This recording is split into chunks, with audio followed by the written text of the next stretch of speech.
Gynaecologist in Max Shalimar Bagh and SMS Hospital, Gagan. I would be taking a brief review about hypertension in our day-to-day practice and what is actually changing over the years.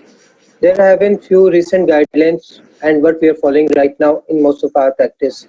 This is one thing which I would like to focus, and this will be topic concerning more of a general practice and covering part of a hypertension in gynecology practice as well.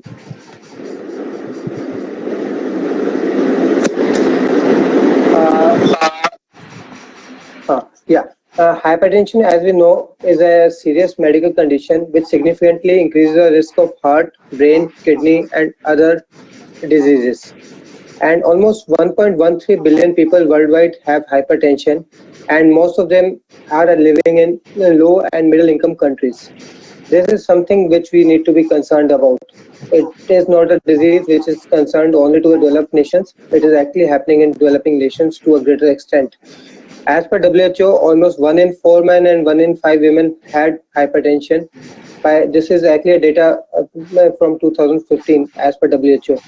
And less than 1 in 5 people are actually aware of their problem and keeping it under control. This is something which is actually of a grave concern, that most of the people who have hypertension are not even aware of it or are not keeping it under control. It is something which is actually causing a major reason being behind a premature vascular death. How do we define hypertension? There have been multiple guidelines in the past. The guideline which I am going to talk about and the definition which I am going to apply is actually from the European Society of Cardiology. There have been guidelines from American Cardiology Association as well. But if we see, we are following more of a European Society of Cardiology guidelines. As per these guidelines, the optimal blood pressure is being taken as systolic blood pressure of less than 120 and diastolic less than 80. A blood pressure between 120 to 129 and diastolic between 80 to 85 is considered as normal blood pressure. High normal blood pressure is between 130 to 139 and 85 to 90. And anything above 140 and systolic and more than 90 in diastolic is considered as hypertension. It has been further classified as grade 1, grade 2, grade 3 depending upon the severity.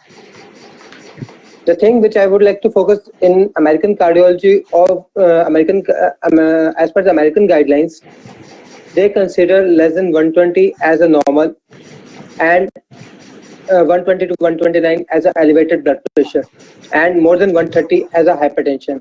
Americans are actually more concerned and they take a lower threshold while treating the hypertension. But as far as in our country, we are following more of a European guidelines, and this is what we are following in our country most of the times. What are the causes? In adults, almost 85 to 90% of the patients have idiopathic hypertension, but there are some secondary causes of hypertension, specifically in pediatric age group and on 10% of the cases of adults as well. Obstructive sleep apnea results to almost 5 to 10% cases of secondary hypertension. This is something which we should not be focusing only on obese patients. We have seen thin and lean patients having severe obstructive sleep apnea.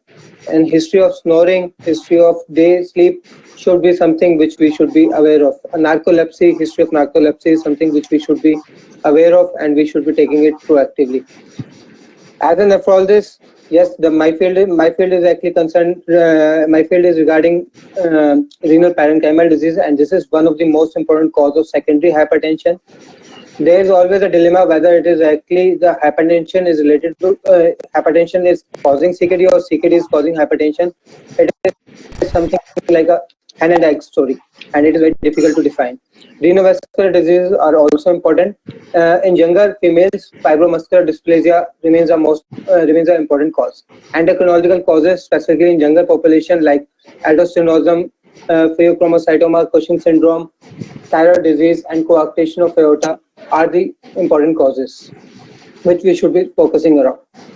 Medication which can lead to hypertension, specifically for gynecologists, the OCPs and sometimes the patients who are taking diet pills are also coming to you in your practice, who are taking sibutramine or phenylpropanolamine.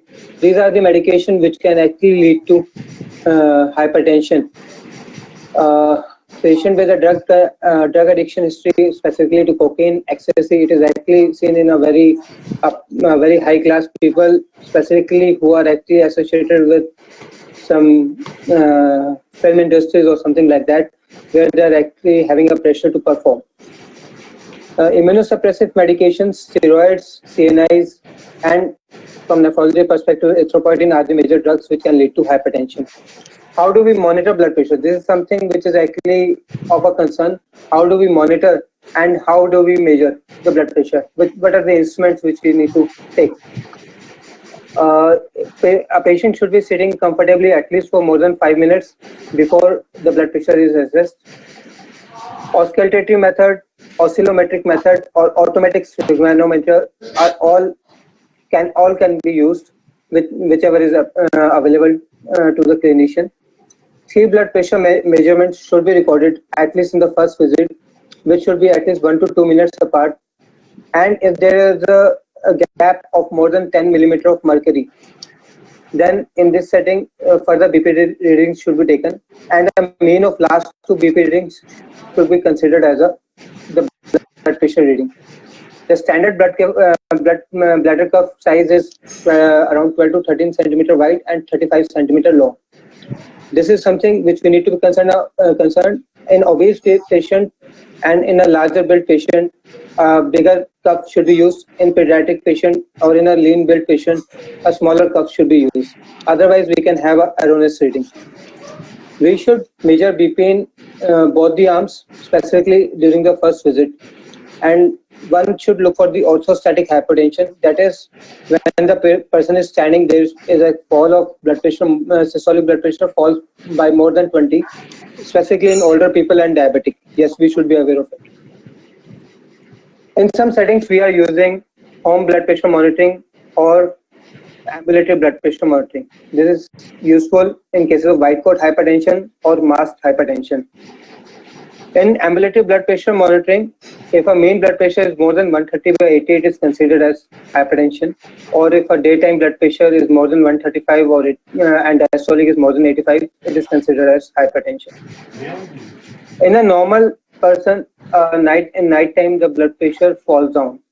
And if in a person there is a fall, the blood pressure, the mean night blood pressure is more than 120 and the diastolic blood pressure is more than 70, it is sometimes considered as the early indicator of hypertension, and it has to be tackled and it needs to be monitored.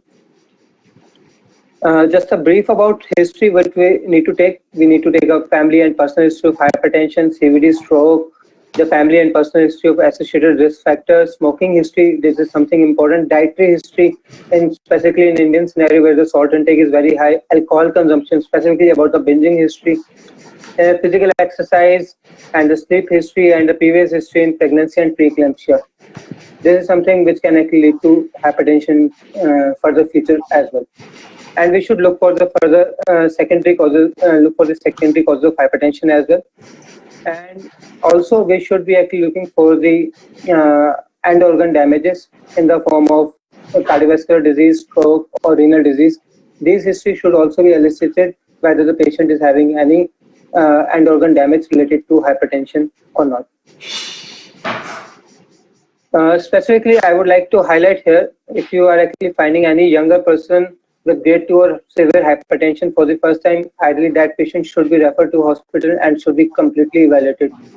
And in patients whom you are suspecting secondary hypertension, it should be properly evaluated. It should not be left behind, because there are many patients who have later on been found to have CKD, aldosteronism, and we should be very clear about it, and it should be properly evaluated. In early part, proper evaluation can actually lead to a different result. So, and in settings where the sudden onset of hypertension, where we are aware that previously the blood pressure has been normal, it requires a complete evaluation by the concerned person. In physical examination, we should be looking for a weight and height of the patient, waist circumference. The neurological examination should be done to look for any endovascular, to look for the end organ damage. Fundoscopic examination, this is one thing which we are actually focusing, although in this era of COVID-19, it is very difficult for an ophthalmologist to examine a fundoscope in all these trivial things, but wherever possible, yes, fundus should be evaluated for hypertension changes. BP should be checked in both the arms, at least in the first setting, because you can actually sometimes miss a patient with severe atherosclerotic disease or coarctation of aorta. Yes, this is something which we need to be aware of. There are some other rare causes, rare findings like capillopathies or kidney palpation, specifically in patients with autosomal dominant polycystic kidney disease, and some other findings. But in general practice, sometimes it is not of much concern. A person coming to you in your practice, you should be evaluating a person for hemoglobin, fasting blood sugars, and HbA1c, lipid profile, blood triglycerides, the complete kidney function test, including creatinine, the electrolytes, and the liver function tests. The question remains: when should we initiate the treatment of hypertension? Previously, we used to think that if in an elderly person the blood pressure is more than 160, then only we should start. Now it has been made very clear because of the SPRINT trial and HYPERT trial that we should be focusing on treatment once the blood pressure is more than, the systolic blood pressure is more than 140, specifically if the person is less than 80. Yes, if the person is more than 80 years of age, we should be initiating treatment a bit late once the BP is actually rising up more than 160. But there is some clause here. Actually, there are some group of patients. Supposedly, a patient comes to you with a systolic blood pressure between 130 to 139 and diastolic between 85 to 90, and he has some organ damages like fundus is showing some changes of hypertension. There is concentric LVH, or there is some raised creatinine. Yes, these are the patients where you should be starting the antihypertensive management on an early basis, because if we are treating early, yes, we can actually have a better result and we can delay the further progression. Just to summarize, a person with high normal blood pressure, that is between 130 to 139 and diastolic between 85 to 89, we usually recommend lifestyle advice, but we should be considering drug treatment specifically in patients with very high risk of cardiovascular disease. There is a separate scoring about it, and I think it will require a further different lecture, but yes, we need to be very clear about it, that if any patient with high cardiovascular disease, with a history of cardiovascular disease or some intervention, yes, definitely these are the patients where we need to start the treatment early. Grade 1 hypertension, that is between systolic blood pressure between 140 to 159 and diastolic between 90 to 99. Along with the lifestyle advice, immediate drug treatment is required. In grade 1 hypertension, usually single therapy, single drug treatment, single drug is actually sufficient enough, except in black patients. In African patients, we should be more careful, and we should be starting with a dual antihypertensive even at this stage, because these are the patients where dual therapy has shown better benefit as compared to a monotherapy. And we should be targeting to improve the blood pressure and control the blood pressure over the next 3 to 6 months. If a patient is presenting to us in a grade 2 or grade 3 hypertension, along with a lifestyle advice, start immediately on drug therapy, and it should be a dual therapy. Minded, we should be starting in a grade 2 hypertensive and grade 3 hypertensive patient with a dual therapy. This is something which has changed over the time period. 4 years back, we were talking about increase the monotherapy dose, start on a single drug, increase its dose till the time you have its complete dose, and then add next drug. But now, I think the guidelines are actually, even American guidelines, European guidelines, both are actually are accepting the fact that we should be starting the dual treatment. And starting with the dual treatment, it gives us a better result. And we should be aiming for a BP control within 3 months. Sometimes we think that in next 3 days, it should be controlled, in next 4 days. No, it is not like that. It has to be a gradual improvement. We should be careful about it, except in cases of hypertensive emergencies, which I will be talking about later on. A normal patient present complicated hypertension presenting to us in OPD with a high blood pressure, we should be starting with dual antihypertensive management. We should be targeting the blood pressure to less than 140/90 in most of the patients. If the patient is able to tolerate well, and we should be targeting to the blood pressure less than 130/80. We should be looking for the side effects like dizziness, sometimes vomiting, and sometimes ghabrate. The patient can also complain about it.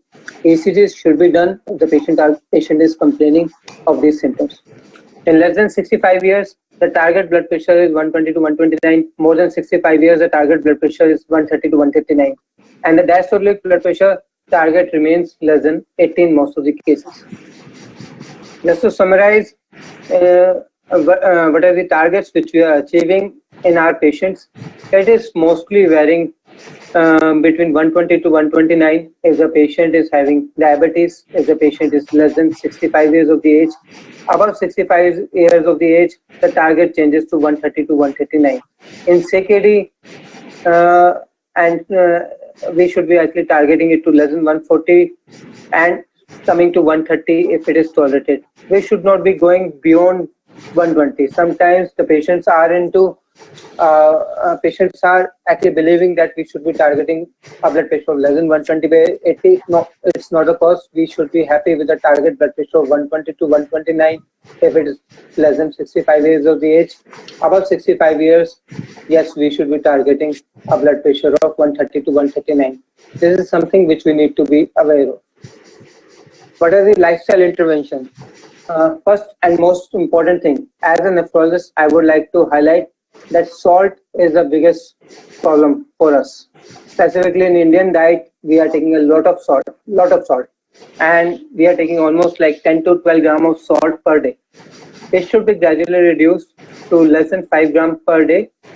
Specifically, it is actually showing a benefit in Africans, diabetics, obese, metabolic syndromes, or patients who are having underlying CKD. Salt intake is the biggest thing which we need to do. It doesn't mean to change the salt. Sometimes because of these marketing things, advertisement, we are actually changing to Tata Light or Tata, or sometimes Senta Namak or something, but it should not be. Restrict the alcohol intake. There should not be no binge drinking. And we should be advising more of our fresh fruits, fresh vegetables, more of fish and nuts, and unsaturated fatty acids in the diet. Regular aerobic exercise, meaning 30 minutes of moderate dynamic exercise 5 to 7 days per week. And weight control should be achieved. Obesity is sometimes leading to resistant hypertension. Smoking should be stopped, and any form of tobacco abuse should be stopped. This slide I would like to focus because there are four group of drugs which we are focusing for our treatment. First is diuretic. We should be aware of side effects of each and every drug so that in which population we should be actually starting, and the population targeted should be selected accordingly. Diuretics can lead to gout. We should be aware of it. Sometimes can lead to can lead to glucose intolerance. Yes, we should be clear about it. Electrolyte imbalance, we should be aware of it. Beta blockers, next group of drug, can lead to exacerbation of asthma, can lead to atrioventricular blocks. This is something which we need to very clear. Bradycardia. These are the things which we should be looking for. And calcium channel blockers, tachycardia might happen, and in some cases, ACE inhibitors and ARB. This is something of more concern to gynecologists. Yes, we should be avoiding these drugs in pregnancy because they are totally contraindicated. And obviously, once we are starting any ACE inhibitor or ARB, we should be looking for hyperkalemia. We should be looking for a rise in serum creatinine. If the serum creatinine rises more, if the GFR falls by more than 30%, or the serum creatinine rises by more than 30%, these drugs should be avoided. Although ACE inhibitor ARB remains the drug of choice in CKD, but we are actually restricting it specifically in CKD stage 4, where we can actually push the patient to stage 5 while introducing these kind of drugs, where the GFR can fall and lead to initiation of dialysis as well. This is the most important slide for the treatment. This is something which we should be focusing in each and every uncomplicated hypertension patient. This is limited to grade 2 and grade 3 hypertension. The first therapy should be a dual therapy. It should be a dual therapy. In uncomplicated hypertension, the drug of choice remains ACE inhibitor or ARB. ACE inhibitors are enalapril, ramipril. ARB is like angiotensin receptor blockers are like telmisartan, olmesartan, and it should be added along with a calcium channel blocker or a diuretic like chlorothalidone. Second, if it is not actually acting, if we are not getting a good result, we can actually change it to triple drug therapy, including ACE inhibitor or ARB plus CCB plus diuretic. Minded that ACE inhibitor and ARB should not be combined together. It can lead to increased chances of acute kidney injury and hyperkalemia. We should be very, very clear about it. And if the person is not responding to all these three combinations, then we label it as resistant hypertension, and some other drugs like spironolactone, diuretic, alpha blocker or beta blocker should be considered. In our patients with chronic kidney disease, sometimes the patients are not responding even to these drugs. We are adding centrally acting sympatholytics like alkamine or moxonidine. And in beta blockers should be used whenever there is a history of heart failure or angina. In patients with cardiovascular disease, beta blockers takes a front seat, and this is something which we should be aware of, and it is introduced early in a combination. The first part of the combination usually includes ACE inhibitor or ARB along with beta blocker, or beta blocker along with the diuretic or calcium channel blocker. This is actually the preferred combination whenever there is a history of cardiovascular disease. In CKD, although the drug of choice remains ACE inhibitor, ARB along with calcium channel blocker, but sometimes we are actually facing a patient in stage 4 or stage 5 CKD. At that moment, introducing an ACE inhibitor or ARB can be fatal because of higher chances of hyperkalemia, and it can reduce the creatinine level, it can reduce the GFR level further, and can lead to pushing the patient to stage 5, where he will be requiring dialysis. This is something which we should be aware of. Diuretic, if we are able to add, if in next step, diuretic should be a loop diuretic because it is, otherwise it's not going to act. Coming on to hypertension in pregnancy, if there is a hypertension associated with subclinical organ damage, we should be initiating the treatment once the BP is more than 140/90. And if it is hypertension alone, we should initiate when the BP is more than 150/100. Drug of choice remains methyl dopa, labetalol, and CCBs. ACE inhibitor ARBs are not recommended. And in terms of hypertensive crisis, IV labetalol or nicardipine along with magnesium is the preferred drug. More than 37 weeks considered for delivery, and expedite delivery if there is some feature suggestive of preeclampsia or eclampsia. There are some hypertensive emergencies where the patient needs to be rushed to the hospital and it requires IV management, and it requires immediate reduction of blood pressure. These are some hypertensive emergencies like malignant hypertension with acute renal failure, hypertensive encephalopathy, acute coronary event, acute pulmonary edema, aortic dissection, and HELP syndrome. Thank you. We should be very clear about it, and we should be treating hypertension very judiciously, because if we are not actually introducing right drug, if we are not using right therapy, then we might lead to more chances of resistant hypertension, and some patients will not actually complain. Patients will not have any features of hypertension. We should be taking it very seriously. Thank you very much.